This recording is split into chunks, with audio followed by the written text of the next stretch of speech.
Bonjour à tous et bienvenue dans les infos du week-end de ce samedi 5 juin 2021. Cette semaine, nous avons eu un super soleil. J'espère que vous en avez profité avec vos familles. Bonjour Aurélie, peux-tu nous donner le sommaire? Bonjour Nathalie et bonjour à vous tous, je suis ravie d'être avec vous pour cette info.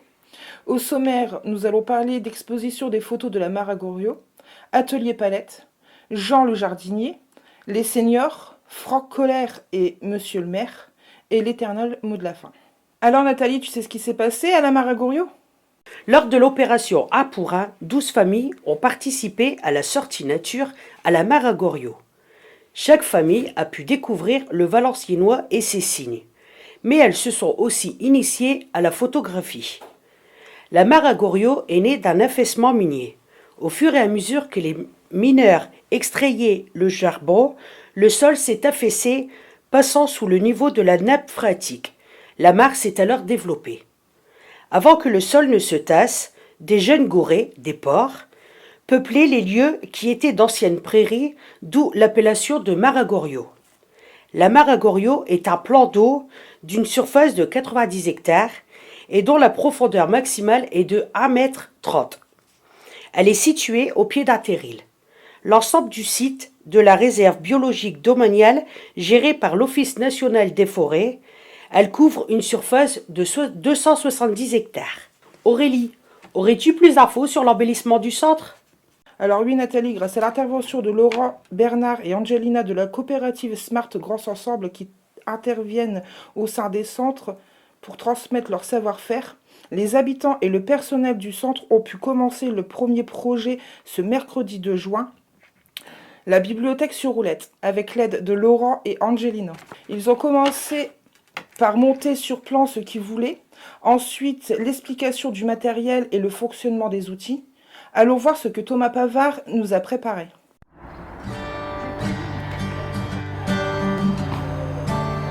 Est-ce que cette porte...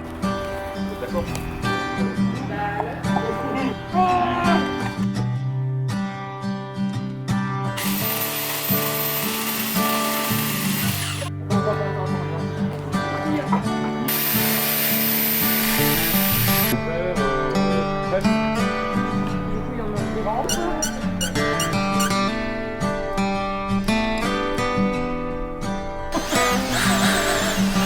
Là, je vais tranquillement.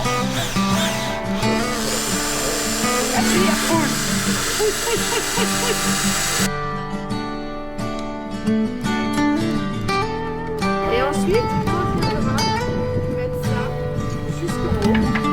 Mais avant de faire ça, c'est...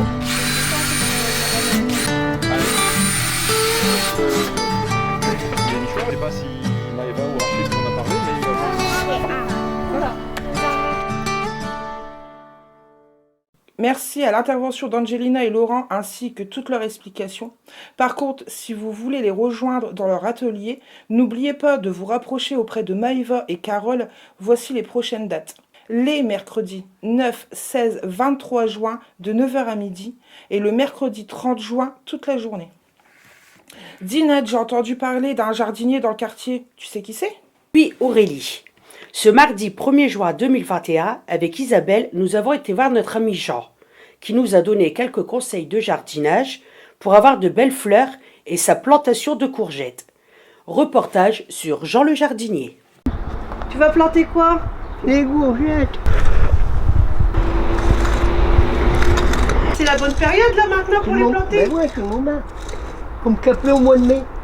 Ouais, donc comme il y a plus fort au mois de mai, tu les plantes. Là, bah, on est début juin, là. Il faut regarder le terre, il est tout sec. Ouais.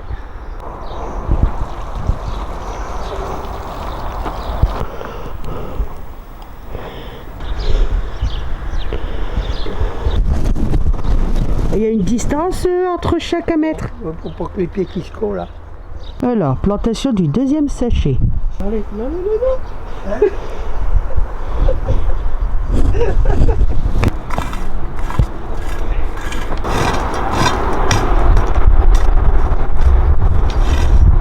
Passe la terre. Bon, bah on reviendra quand ça sera poussé. Hein. Et on arrose quand? L'arrose quoi? Ouais. L'arrosage, c'est de bonne heure au matin et tard le soir. D'accord. Faut jamais arroser à plein soleil, là, un peu de mourir. Et ça va pousser quand alors? À quel moment ça va pousser? Dans une quinzaine de jours, ça va commencer à sortir. Hein. D'accord. Alors Jean, est-ce que tu peux nous donner quelques petites astuces à propos des poireaux et aussi comment on fait pour avoir de belles fleurs? Pour avoir des belles fleurs, au fond du pot, vous mettez du gravier. Ouais. Bon, du gravier, parce que le monde gauche. Puis il faut les arroser très tard le soir et très de bonne heure au matin. Et au-dessus de la terre, tant que la terre qu'elle est sèche, une fourchette, une belle fourchette. Vous faites des rayons, une fois à gauche, une fois à droite, pour l'eau qu'elle rentre dedans. Bon. Pour les poireaux, tant qu'ils ont le vert, vous coupez le dessus, arrosez avec de l'eau et du cristaux. Voilà.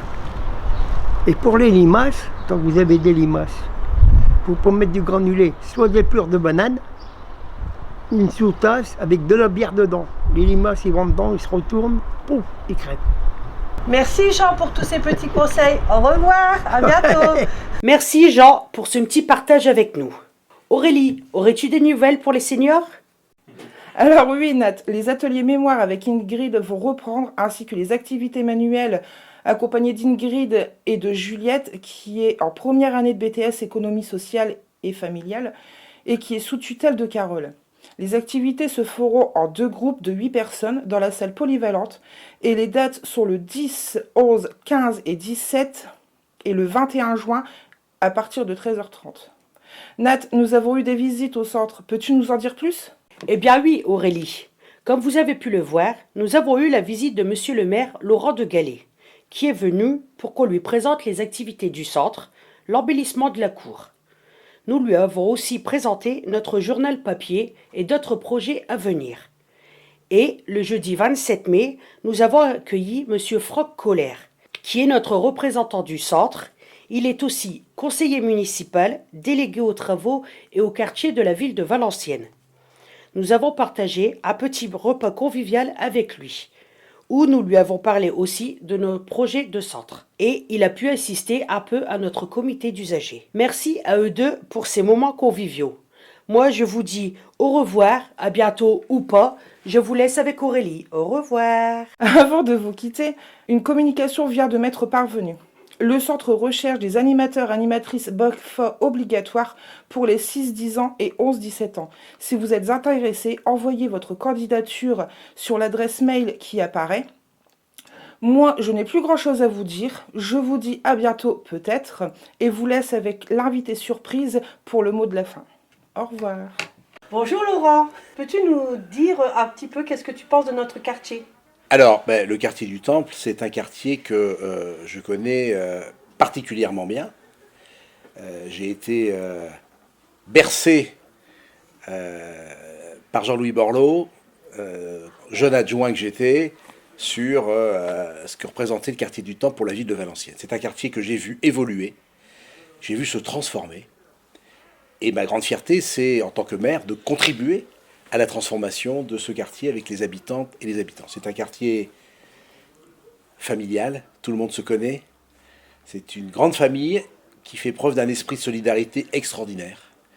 On a pu le constater dans des moments parfois douloureux. La capacité de ce quartier, même quand les gens parfois sont un peu en guerre les uns contre les autres, ils ont une capacité de se retrouver qui est extraordinaire quand il y a du malheur qui vient frapper le quartier. Et au fond, moi j'ai toujours une formule pour définir les habitants de ce quartier. Je dis que les habitants du quartier du Temple sont attachants. Parce que quand vous venez à du Temple, vous n'avez qu'une envie, c'est d'y revenir. Parce que les gens sont adorables. Et au fond, ils ont toujours un truc à demander, il y a toujours un truc qui ne va pas. Et c'est ce qui fait leur charme. Et moi, je me sens ici comme un poisson dans l'eau.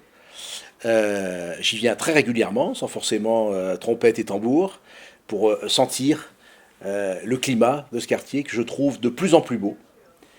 Il nous reste maintenant à traiter une chose essentielle, c'est ce que l'on voit dès qu'on entre dans le quartier. Et juste à côté du centre social dans lequel nous nous trouvons, c'est ce bâtiment qui reste à réhabiliter.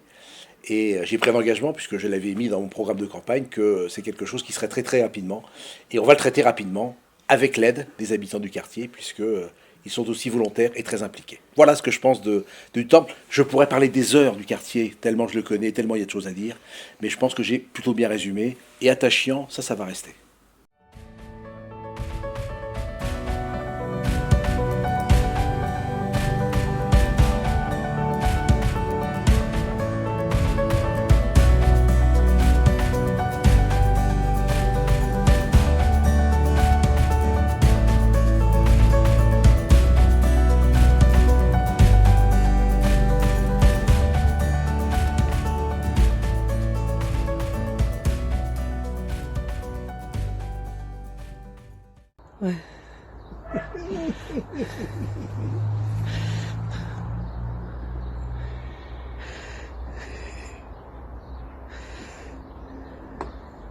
Voilà.